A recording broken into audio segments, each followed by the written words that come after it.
Have you ever been there standing in a store just staring at shelves packed with, well, stuff? Oh, definitely. And you're trying to figure out, does my friend really want another candle? Or this decorative mug? Right. Is this just going to add to the pile? Exactly. That feeling, it's so familiar, isn't it? Wondering if you're just contributing to clutter. Imagining that gift, like gathering dust or ending up in a donation box. It's a real dilemma. Yeah. We want gifts to mean something, to actually, resonate, Yeah. not just be another thing. That's spot on, and that's the core of what we're digging into today, based on the great material you sent over. We're doing a deep dive into this really transformative idea, creating gift experiences instead of just handing over physical items. Shifting the focus. Yeah. So our mission here is to unpack why these experience gifts feel so impactful, look at all sorts of popular options, and even figure out creative ways to make them feel like a proper wrapped present. And personalization, too, right? That seems key. Absolutely. The power of personalization, some brilliant budget-friendly ideas, and really how these gifts build memories that, actually last. So yeah, let's get into it. Okay. Well, one of the first things that jumps out from the sources is that the payoff goes way beyond just like avoiding clutter. Right. It's that they fundamentally create lasting memories and they foster real connection, quality time. That seems to be where the profound value really is. That's such a good point. I saw that anecdote in there about the sister who gave a pottery class instead of like some home decor thing. Yeah, I remember that one.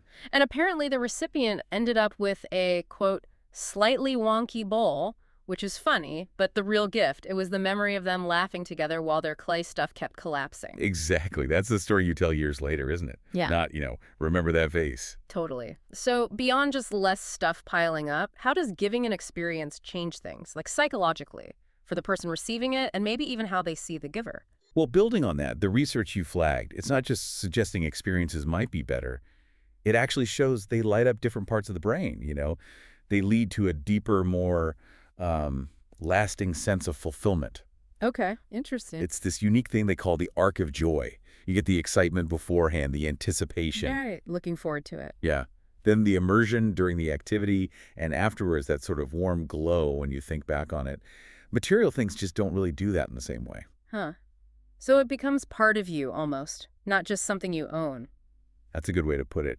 It kind of transforms a moment into something enduring, and it sends a message like, hey, I see what makes you happy, and I want to give you more of that. Okay, so what kinds of experiences are we actually talking about? The notes you pulled together show a huge range. Oh, absolutely. It's a whole spectrum. Like you've got tickets, concerts, theater, maybe a comedy night, getting your friend tickets to see that band they love. Right. Or hands-on classes are big, too. Things like watercolor painting, pasta making. I saw candle creation mentioned. Yeah. And then there are getaways. Could be a big weekend trip or just like a cozy Airbnb nearby, a local staycation.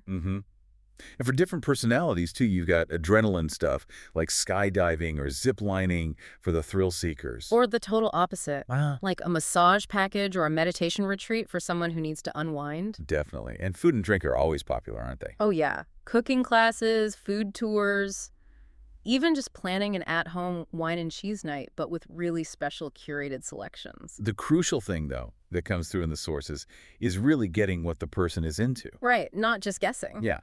Like a camera workshop if they're always snapping photos, or maybe a paddleboarding lesson if they've mentioned wanting to try it. It has to be tailored to their thing, Which brings up a really practical point. How do you actually give an experience? I mean, it's not tangible, right?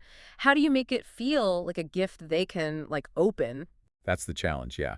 Making that initial moment feel just as exciting as unwrapping a box. So presentation becomes pretty important then. Hugely important. And there are creative ways around it. One idea is designing a really nice voucher. You can use templates, like on Canva, or get fancy with a calligraphy card or something. Okay, like a certificate. Yeah, but you can take it further. Include a small, themed token. Oh, I like that. Like what? Well, like the examples mentioned for a spa day, maybe a little travel-sized lotion, gourmet popcorn for a movie night experience. Or like a tiny bottle of sunscreen if you're gifting beach plans. Or a bookmark if it's a book club subscription. Exactly. These little things, they build the anticipation. They kind of bridge that gap between intangible and tangible. Makes sense. And the packaging itself can be part of the fun. Remember that example about the cooking class? Yeah, tell me about that again. It was presented in a little box, but inside, with the voucher, was a wooden spoon, a mini whisk, and this handwritten recipe card that said something like, "Your next culinary adventure awaits."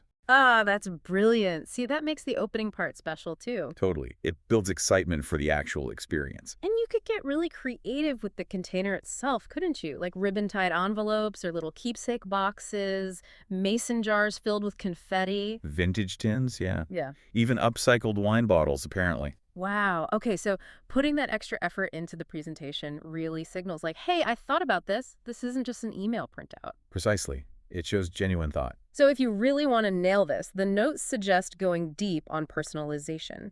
That's how you elevate it from just nice to like, wow. That's where the real magic happens, I think. Making it uniquely theirs. Yeah, so weaving in personal stuff, inside jokes, maybe their favorite songs somehow, shared traditions. And layering it, too. Yeah. Adding little surprise stops on an outing, or mini upgrades, or just thoughtful extras along the way. Ooh, like aligning it with something actually on their bucket list, that'd be pretty next level. Absolutely. And the specific examples really drive this home. Like uh, organizing a private wine tasting, but focusing only on Cabernet Francs because your friend randomly mentioned loving that grape once. Aha! That shows you were really listening. Exactly. Or planning an 80s movie night. Okay, cool. Huh. But then adding an 80s playlist you made, getting the specific retro candy they liked, neon decorations, all for a cousin who's obsessed with the 80s. See, those touches, they probably don't cost much extra, but they make it feel incredibly tailored and special. That's the core idea. Mm. The most meaningful gifts reflect their passions, not just what you think is generally nice. It's about really seeing them. Right. Celebrating them. But, a common worry, and you picked up on this in the research, is that experience gifts sound expensive. Yeah, that's a big one. Like, does it have to be a weekend trip or skydiving? How do you manage this on a budget? And the great news is you absolutely don't need to break the bank. Some of the best, most memorable experiences are actually pretty low cost. Okay, like what? Give me some examples. Well, think about planning a sunrise hike.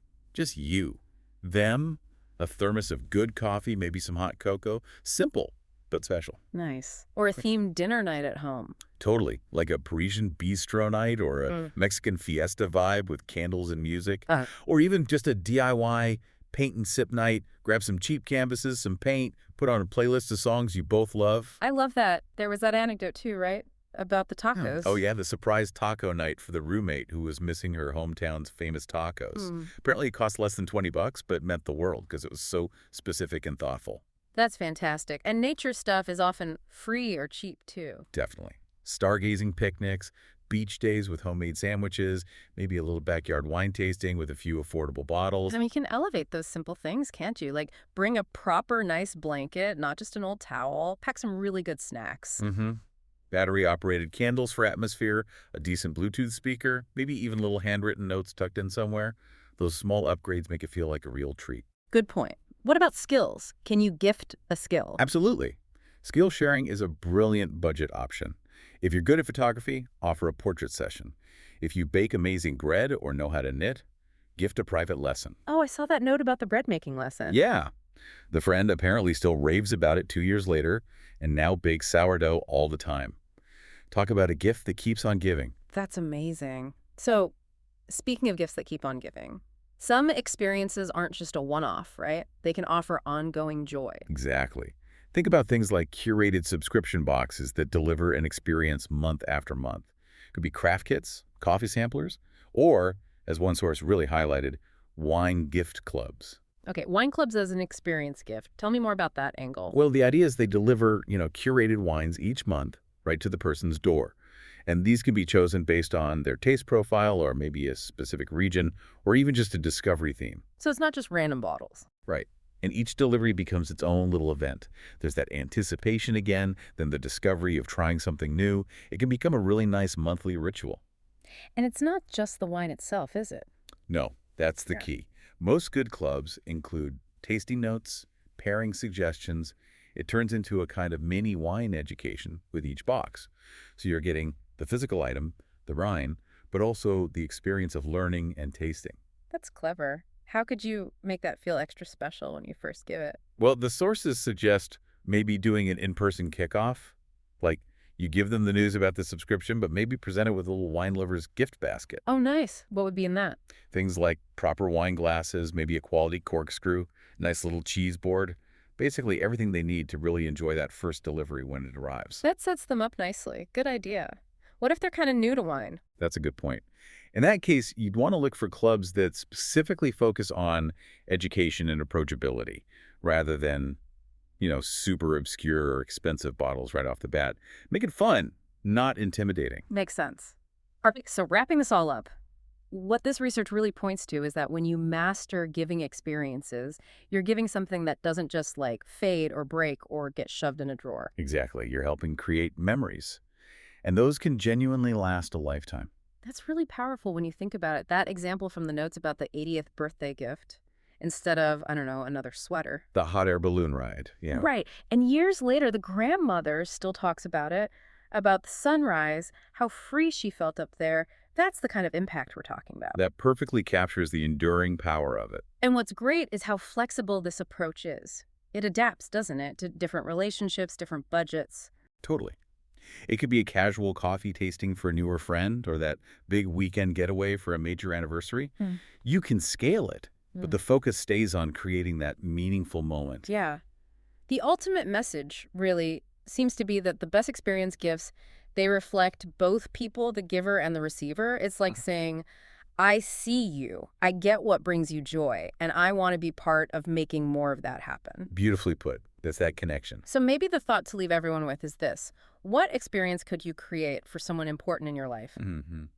Start thinking about their passions. Yeah, start there. Then add your own personal touch. And just watch how that bit of thoughtful planning can turn into, quite possibly, their favorite gift ever. Because ultimately the memories you make together, they're going to last so much longer than anything you could ever wrap in a box.